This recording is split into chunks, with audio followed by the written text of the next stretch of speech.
দুপুরের খাওয়া দাওয়াটা সব বাড়িতেই একটু স্পেশাল হয়ে থাকে, কারণ দুপুরের খাওয়াটাই মেইনলি আমরা একটু পরিমাণে বেশি এবং বেশি ব্যঞ্জন দিয়েই খেয়ে থাকি।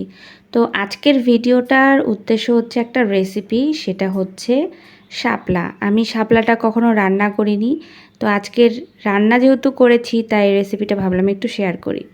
প্রথমে নারকেল একটু কুড়িয়ে নিয়ে ভালো করে শিলপাটায় বেটে নিয়েছি। যদিও এই ধরনের খাবারগুলো খেতে অনেক খাটনি করতে হয়, যাই হোক তারপরেও নতুন খাবার জীবনের প্রথম রান্না করছি, তাই ভাবলাম একটু সবার সাথে শেয়ার করি। নারকেলগুলো একপাশে বেটে রেখে দিয়েছি। তারপর নিয়ে নিচ্ছি রাই সর্ষে, 4-5টা কাঁচামরিচ, দিয়েছি সামান্য পরিমাণে লবণ, 4-5টার মতো রসুনের কোয়া, আর কয়েকটা কাজু বাদাম। কাজু বাদামটা ভিডিওতে আসেনি, তবে দিয়েছি। দিয়ে খুব ভালো করে বেটে নিলাম। তারপর কড়াইতে তেল দিয়ে দিয়েছি। কড়াইটা যখন গরম হয়ে গেছে দিয়ে দিলাম সামান্য পরিমাণে পেঁয়াজ কুচি। দিয়ে পেঁয়াজটাকে কিছুক্ষণ হালকা একটু ভেজে নিলাম।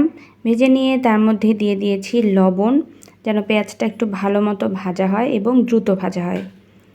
তারপরে দিয়ে দেবো সামান্য পরিমাণে হলুদ, সামান্য একটু হলুদ দিয়ে আবার ভালো করে পেঁয়াজটাকে নাড়াচাড়া করে ভেজে নিই। এবার একে একে সবগুলো উপকরণ দিয়ে দিতে হবে। প্রথমে দিয়ে দিচ্ছি নারকেল বাটা। তো নারকেল বাটাটা দিয়ে দেওয়ার পরে সামান্য পরিমাণে একটু জল দিয়ে দিলাম, কারণ একদম রুক্ষ হয়ে যাচ্ছিল।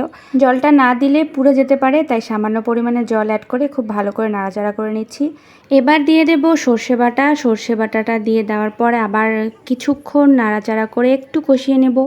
বেশি কষানো যাবে না, তাহলে আবার তিতকুটে ভাবটা আবার লাগবে। সর্ষেটা যখন কষিয়ে নেওয়া হয়ে যাবে তারপরে দিয়ে দেবো শাপলাগুলো ছোট ছোট করে কেটে গরম জলে সামান্য পরিমাণে লবণ দিয়ে একটু ভাপিয়ে নিয়েছি। জলটা ফেলে দিয়ে স্ট্রেনারে দিয়ে দিয়েছি, যেন সমস্ত জলটা খুব ভালো মতো ঝরে যায়। শাপলাগুলো দিয়ে দেওয়ার পরে কিছুক্ষণ নাড়াচাড়া করে ঢেকে দেওয়ার পরে ঢাকনা খুলে ঠিক এরকম একটা লুক চলে এসেছে। রান্না খুব একটা কঠিন না, খুবই সহজ। তবে যার কাছ থেকে রান্নাটা শিখেছি তার রান্নাটা বেস্ট ছিল, আমারটা কাছাকাছি গিয়েছে, তারপরেও খাওয়া যায়। তো থ্যাংক ইউ সো মাচ। পারলে তোমরাও বাসায় ট্রাই করো, খেতে বেশ ভালোই লাগে।